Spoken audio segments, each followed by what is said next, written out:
Bonsoir, à la une de ce JT. Gros plan sur la Duchère, le quartier fait partie des 15 premières zones de sécurité prioritaires. Nous verrons ce qu'en pensent les habitants. À quoi ressemblent nos studios? Comment réalisons-nous les reportages? TLM ouvre ses portes dans le cadre des Journées du patrimoine. Et enfin, le Lyon-Turin, toujours sur les rails. Nous retrouverons dans quelques instants Franck Ribou, président du comité de pilotage, aux côtés de Jean-Marc Roffa. On débute ce journal par cette image, celle des policiers transférés tôt ce matin devant le parquet. 48 heures après leur interpellation, ils ont donc tous été entendus aujourd'hui. Ils ont dû s'expliquer sur leur lien avec une famille de Vénissieux, dont certains membres bien connus des services de police.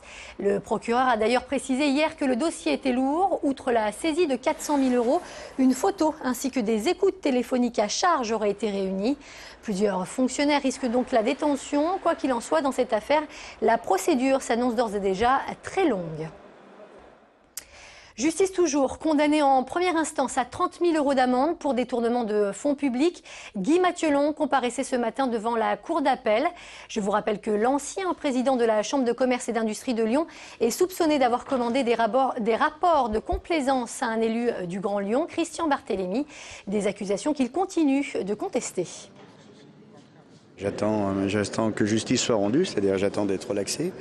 C'est comme j'ai commis aucune infraction, je souhaite que la Cour prenne cette décision. Après, elle est souveraine et je pense qu'on a porté ce matin un certain nombre d'arguments qui sont assez déterminants. Il fallait qu'il soit bien démontré, encore une fois, que les prestations apportées par M. Barthélémy n'étaient pas fictives et je crois que les déclarations qui ont été faites aussi bien par M. Barthélémy que par M. Mathiolon en apportent la preuve. Et sachez ce soir que la décision a été mise en délibéré au 11 octobre prochain. C'est l'une des 15 zones de sécurité prioritaires choisies par Manuel Valls. La Duchère fait en effet partie de ces quartiers où la délinquance est considérée comme enracinée. Alors que le dispositif devrait être lancé dans quelques semaines, qu'en pensent les habitants? L'image du quartier en pleine mutation ces dernières années ne risque-t-elle pas d'être écornée? C'est le gros plan de la rédaction, il est signé Emmanuel Lebon.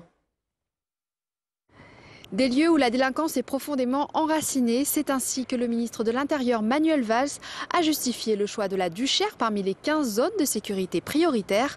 Pourtant, depuis 2003, un vaste projet de réaménagement urbain a complètement changé le quartier. Objectif, changer l'image de quartier difficile, une communication aujourd'hui mise à mal par ce nouveau zonage. C'était en 2005, une des nombreuses barres de la Duchère disparaissait. À la place aujourd'hui, des logements neufs, au total 860. Le grand projet de ville est donc à mi-parcours. En 2015, la Duchère devrait accueillir 50% de logements sociaux. Conséquence, plus de mixité et surtout des chiffres de la délinquance divisés par 3. Nous sommes maintenant sur le 9e arrondissement, puisque nous avons les mêmes chiffres sur la Duchère et sur le 9e. Sur une cinquantaine de délits par an. Est-ce que le dispositif va stigmatiser? Je ne pense pas du tout. Ce sera à nous d'adapter le dispositif à la particularité de la Duchère. La particularité de la Duchère est bien son équilibre fragile. Hors caméra, beaucoup d'habitants se plaignent d'une délinquance toujours présente. D'autres, au contraire, ne comprennent pas ce nouveau zonage. Pour moi qui viens souvent, j'ai joué au foot, j'ai vécu, je me suis promené. Dans d'autres quartiers aussi, il y a d'autres quartiers qui sont plus dangereux. Pourquoi la Duchère comme par hasard? Je comprends pas.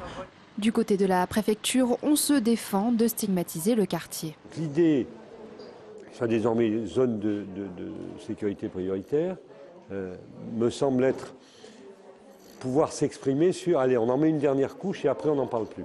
Le premier comité de pilotage entre services de la mairie et de la préfecture se tiendra le 27 septembre prochain.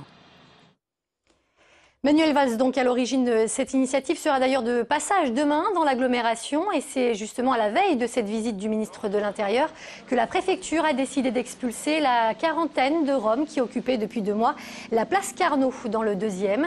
Selon toujours la préfecture, une vingtaine d'entre eux repartiraient en Roumanie tandis que les demandeurs d'asile, eux, seraient relogés. De son côté, le maire d'hiver droite de l'arrondissement, Denis Broliquier, a demandé des garanties pour que ces campements de fortune ne puissent plus s'installer dans la ville. Il faut sauver le Lyon-Turin. Ce soir est organisé à l'hôtel de région un comité de pilotage réunissant des acteurs économiques et des collectivités territoriales. Objectif, relancer le dossier de la liaison ferroviaire transalpine à grande vitesse. Un sujet qui sera notamment évoqué lors du prochain sommet franco-italien qui se tiendra à Lyon. À la tête de ce comité, le Lyonnais et patron de Danone, Franck Riboud, que nous allons justement retrouver tout de suite et en direct en compagnie de Jean-Marc Roffa. Bonsoir Jean-Marc. Nous avons plutôt, Franck Riboud était encore en réunion, donc c'est monsieur François Lépine qui vous remplacez actuellement, monsieur Riboud. Alors dites-moi, est-ce qu'il y a eu des décisions dans cette assemblée extraordinaire aujourd'hui, des décisions qui pourraient faire avancer le Lyon-Turin? Nos deux comités ont décidé de mêler leur action et leur pression, si je puis dire, sur les deux gouvernements en prévision du sommet franco-italien de décembre. Et à cet effet, ils ont, pour leurs pays respectifs, appelé l'attention des dirigeants sur la nécessité d'avoir réalisé un certain nombre de préalables avant de se retrouver le mois de décembre. Justement, est-ce que ce sommet fait accélérer les choses actuellement? Est-ce que vous voyez qu'on est enfin sur la bonne voie? Écoutez, ce sommet, d'ailleurs, c'est les deux dirigeants qui l'ont dit eux-mêmes. Vous rappelez qu'au mois de juin, le 14 juin, le président Hollande et M. Monti se sont rencontrés et ont spontanément indiqué que parmi les leviers de croissance pour relancer l'Europe, il y avait des grands projets du type du Lyon-Turin. Et donc ça nous semble un point important donc, de l'engagement des deux gouvernements. Mais naturellement, il y a des préalables à accélérer avant le sommet lui-même. C'est la constitution du promoteur, la ratification en France et en Italie du traité en lui-même, qui est inscrit, lui, au prochain Conseil des ministres en Italie, mais qui n'est pas encore en France. On pense aussi à la crise. Est-ce que c'est difficile de faire avancer un tel dossier, surtout en Italie et encore en France, en cette période de crise?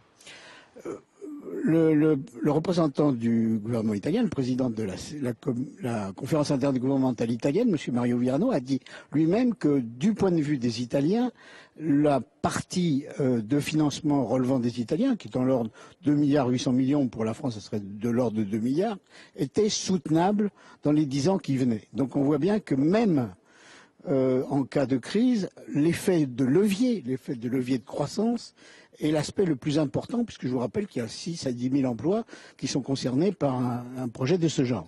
L'objectif de la ligne aussi, c'est de mettre les poids lourds sur les rails.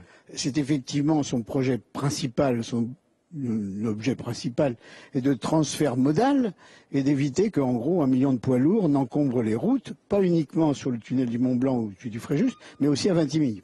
Je vais terminer en rappelant que ce grand projet, serpent de mer, pour les Lyonnais qui le connaissent bien, va coûter sur 10 ans plus de 8 milliards d'euros. Merci beaucoup Jean-Marc. L'image décalée du jour, ce sont ces militants contre l'élevage des poules en batterie. Ce matin, ils étaient une petite dizaine, arborant un très beau déguisement et assis dans des caddies. Ils ont manifesté devant le magasin Monoprix de Cordeliers. Ils demandent que l'enseigne cesse purement et simplement de vendre des œufs de batterie. La direction de la marque s'est-elle déjà engagée dans ce sens il y a quelques mois. Vous n'êtes pas sans savoir que ce week-end se dérouleront les journées du patrimoine. Des centaines de sites y participeront cette année encore dans la région. Et parmi eux, TLM, votre télévision locale, ouvre en effet ses portes demain et samedi. L'occasion pour les amoureux du petit écran de découvrir ce qui se passe derrière les caméras. Voici d'ailleurs un avant-goût de ce que vous pourrez voir. Jean-Marc Roffa.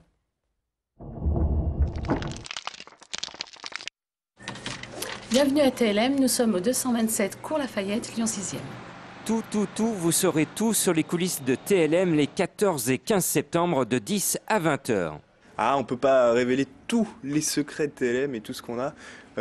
Moi, j'ai beaucoup d'accessoires, de perruques, de choses comme ça.